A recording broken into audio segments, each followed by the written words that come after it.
Hello everyone, welcome back to my channel. This is Pramila Yadav. CTET success series में आपका फिर से स्वागत है। सीटेट सक्सेस सीरीज़ में आज का हमारा टॉपिक रहने वाला है लर्निंग, जिसको हम कहते हैं अधिगम।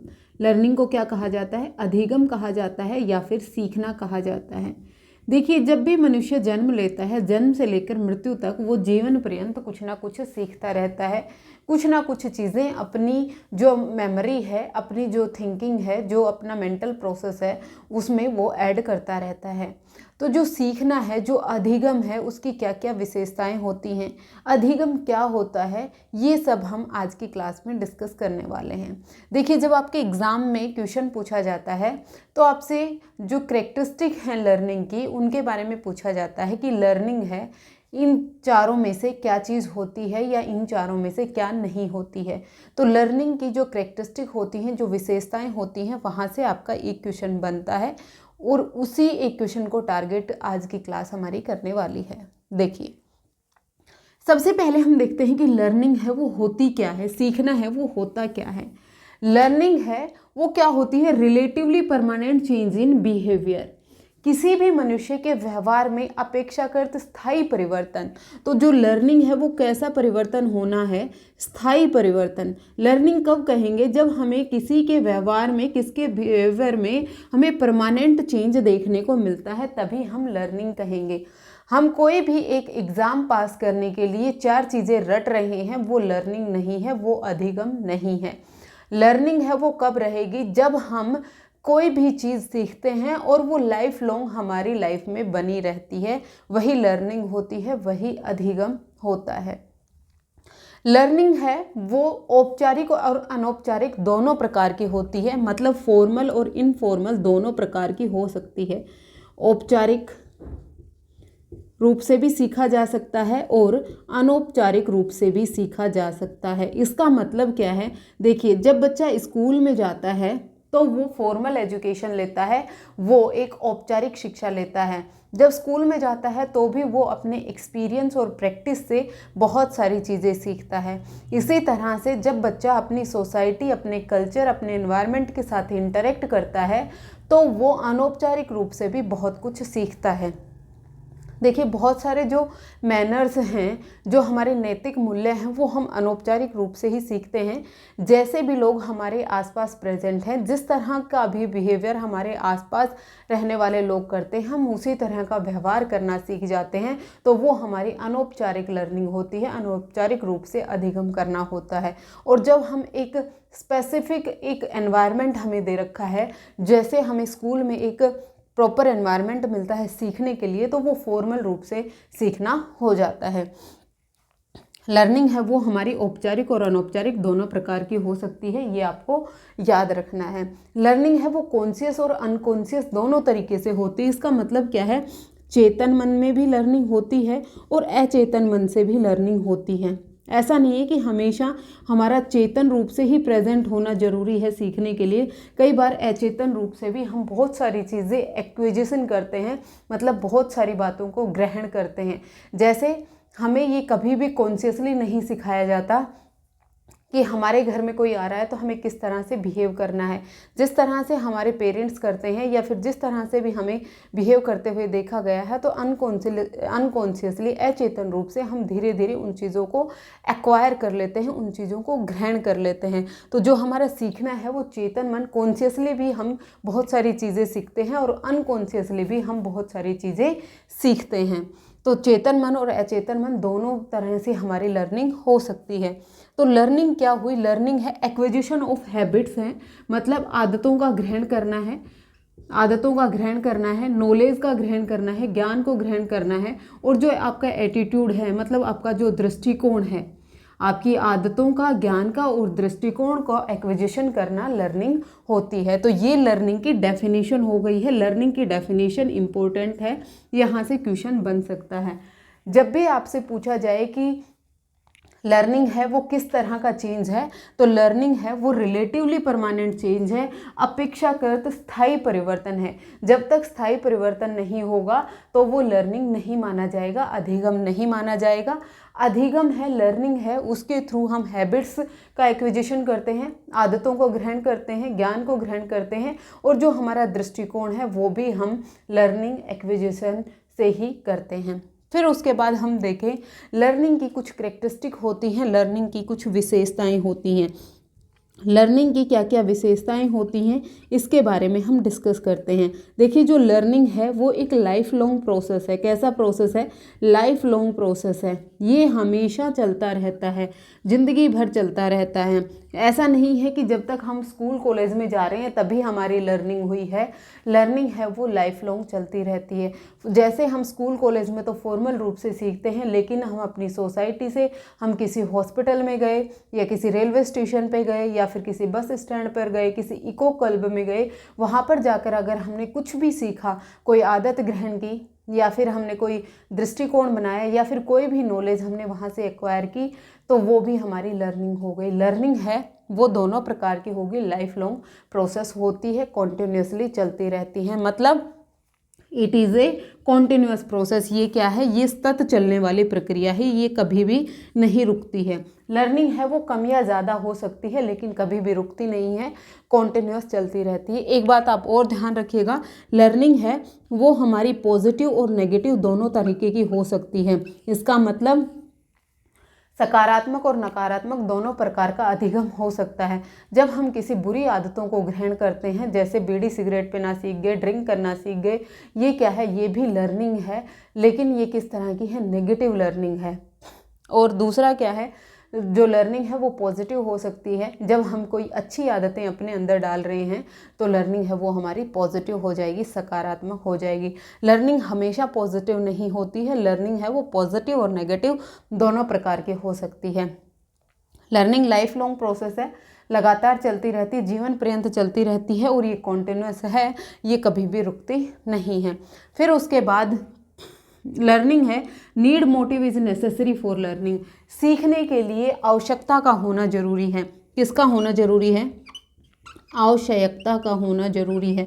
जब तक हमें आवश्यकता नहीं होगी हम लर्निंग नहीं करेंगे, हम सीखना नहीं करेंगे। हमने मोटिवेशन पढ़ा था, अभिप्रेरणा पढ़ी थी, तब भी हमने देखा था कि किसी भी चीज़ को अभिप्रेरणा के लिए सबसे पहली ज़रूरत किसकी होती है? आवश्यकता की होती है, नीड की होती है। जब तक हमें नीड नहीं होगी हम मोटिवेट नहीं होंगे, और जब तक हम मोटिवेट नहीं होंगे तब तक लर्निंग नहीं होगी। इसका मतलब लर्निंग के लिए मोटिवेशन का होना बहुत ज़रूरी है, अभिप्रेरणा का होना बहुत ज़रूरी है। अभी आप पढ़ रहे हैं तो वो किसके कारण पढ़ रहे हैं? मोटिवेशन के कारण पढ़ रहे हैं, अभिप्रेरणा के कारण पढ़ रहे हैं, क्योंकि आपको सीटेट का एग्ज़ाम क्वालिफाई करना है।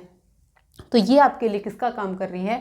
मोटिवेशन का काम कर रही है, अभिप्रेरणा का काम कर रही है। अगर आपका सीटेट ऑलरेडी क्वालिफाइड होता तो आप आज नहीं पढ़ रहे होते। तो ये क्या है? आपकी नीड है, आवश्यकता है। तो जो आपकी लर्निंग है वो सबसे पहला स्टेप क्या होता है? उसे कोई भी चीज़ सीखने के लिए हमें आवश्यकता का होना ज़रूरी है, नीड का होना ज़रूरी है, मोटिव का होना ज़रूरी है, मोटिवेशन का होना ज़रूरी है। फिर उसके बाद है learning is goal directed. Goal directed का मतलब क्या होता है? लक्ष्य निर्देशित होती है। लर्निंग कैसी होती है? लक्ष्य निर्देशित होती है। कुछ भी सीखने के लिए हमें किसी लक्ष्य की ज़रूरत पड़ती है। जब तक हमारे पास कोई लक्ष्य नहीं होगा हमारा सीखना नहीं होगा। तो जो लर्निंग है, जो अधिगम है, एक लक्ष्य निर्देशित व्यवहार होता है। यहाँ पर एक कन्फ्यूज़न और होता है, दो शब्द आपको सुनने को मिलते हैं, एक तो हमारा लक्ष्य होता है और दूसरा हमारा उद्देश्य होता है।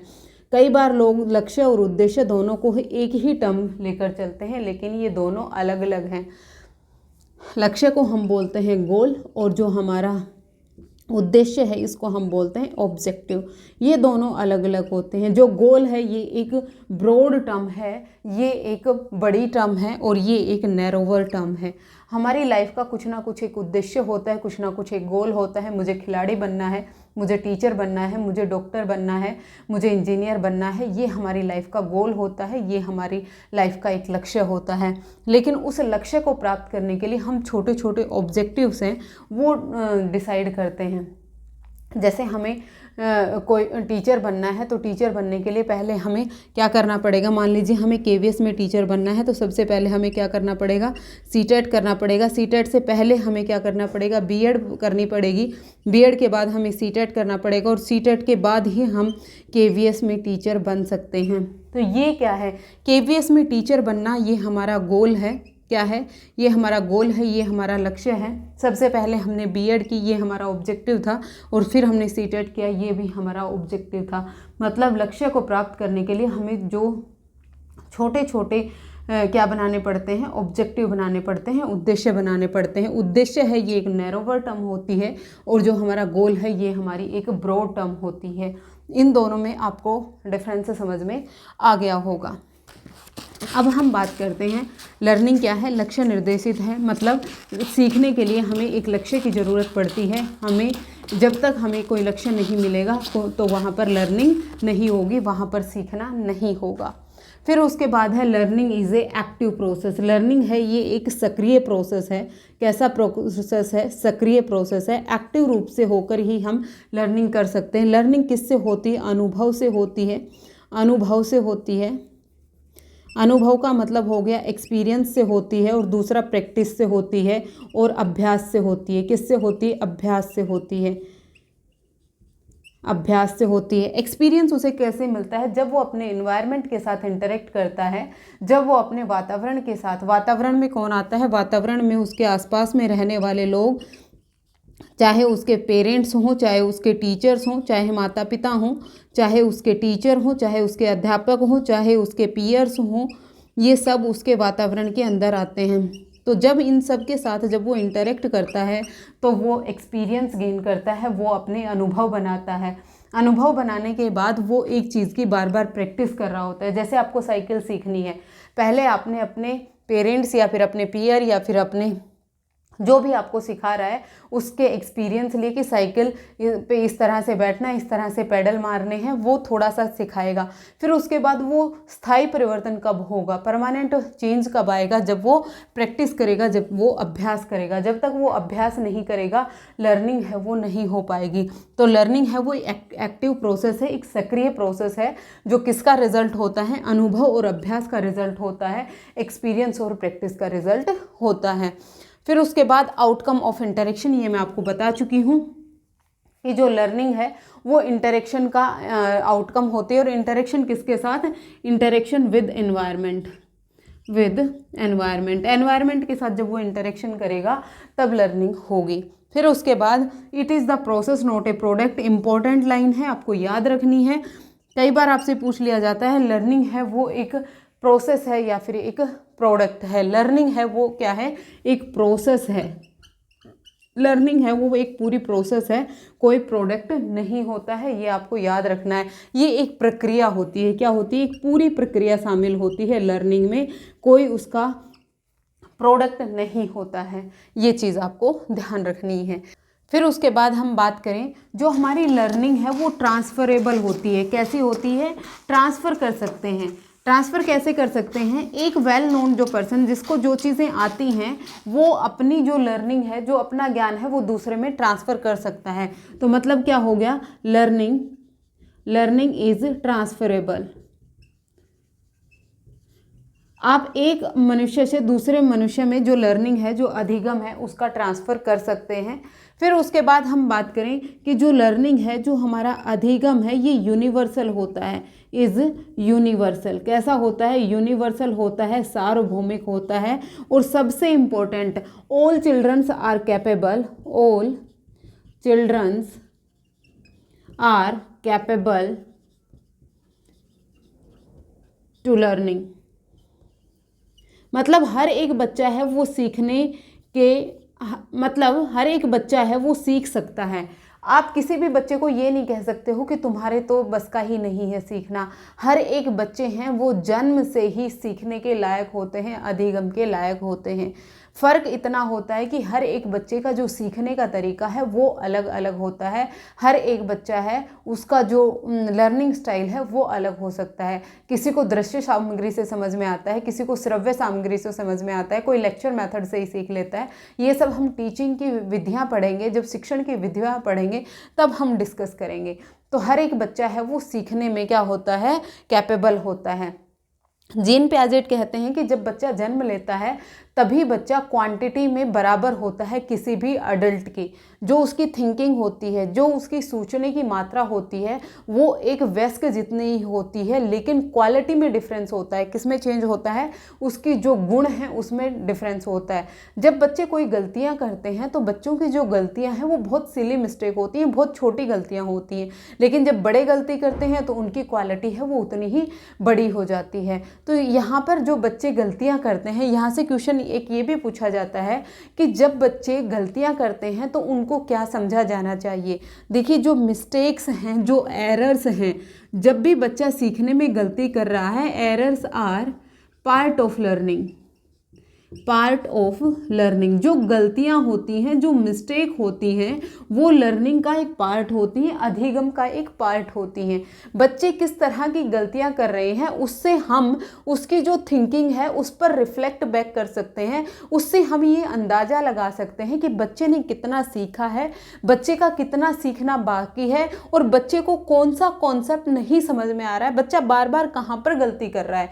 हम वहाँ से बच्चे की जो लर्निंग है उसको एनहेंस कर सकते हैं। कैसे, पहले हम उस मिस्टेक को, उस गलती को हम क्या करेंगे, डायग्नोस करेंगे। पहले उस गलती का निदान करेंगे, निदान करने के बाद हम क्या करेंगे, उसका रेमेडियल टीचिंग देंगे, हम उसे उपचारात्मक शिक्षण देंगे। पहले हम बच्चे की गलतियों का निदान करेंगे, पहले निदान होगा और फिर उसके बाद उसका उपचार होगा। तो जो एरर्स हैं वो भी इम्पोर्टेंट पार्ट होते हैं लर्निंग के। हर एक बच्चा है वो सीखने के लायक होता है। बच्चे जितना ज़्यादा प्रैक्टिस करेंगे, जितने ज़्यादा बच्चा एक्सपीरियंस लेगा, बच्चा जितना ज़्यादा अनुभव करेगा, आप बच्चे को चीज़ें रटवाएंगे, रटना है वो लर्निंग नहीं होती है, मेमोराइजेशन है, जो रट्टाफिकेशन है वो आपकी लर्निंग नहीं होती है। लर्निंग कब होगी, जब बच्चा अपने एक्सपीरियंस बनाएगा, जब बच्चा अपने अनुभव बनाएगा। जब बच्चा अपने अनुभव बनाएगा तो हमेशा कब बनाएगा, जब वो अपने एनवायरनमेंट के साथ इंटरेक्ट करेगा, जब वो अपने आसपास की चीज़ों के साथ इंटरेक्ट करेगा तो वो अपने अनुभव बनाएगा। जीन पियाजेट ने जो एक्सपीरियंस है उसको सबसे ज़्यादा इम्पोर्टेंट माना है। तो ये थी कैरेक्टरिस्टिक ऑफ लर्निंग, लर्निंग की कुछ विशेषताएं। मैंने आपको लर्निंग की सारी विशेषताएं करवा दी हैं, यहाँ से बाहर एक भी क्वेश्चन नहीं पूछा जाएगा। लर्निंग का जो टॉपिक है ये अपने आप में बहुत इम्पोर्टेंट टॉपिक है और बहुत बड़ा टॉपिक भी है। यहाँ पर कई थ्योरियाँ भी हम डिस्कस करेंगे, जैसे थॉर्नडाइक की ट्रायल एंड एरर थ्योरी है, प्रयास और भूल का सिद्धांत है, जिसमें वो लर्निंग को बहुत डिटेल में डिस्कस करते हैं। उन्होंने 3 प्रमुख सिद्धांत दिए हैं जहाँ से हर बार क्वेश्चन पूछा जाता है और बहुत इजी है। आने वाली क्लासेस में आपको वो भी डिस्कस करवाऊंगी। होपफुली आपको कैरेक्टरिस्टिक ऑफ लर्निंग है, लर्निंग की जो विशेषताएं हैं वो क्लियर हो गई होंगी। नेक्स्ट वीडियो में आपसे फिर से मिलते हैं। आज के लिए इतना ही। Thank you very much.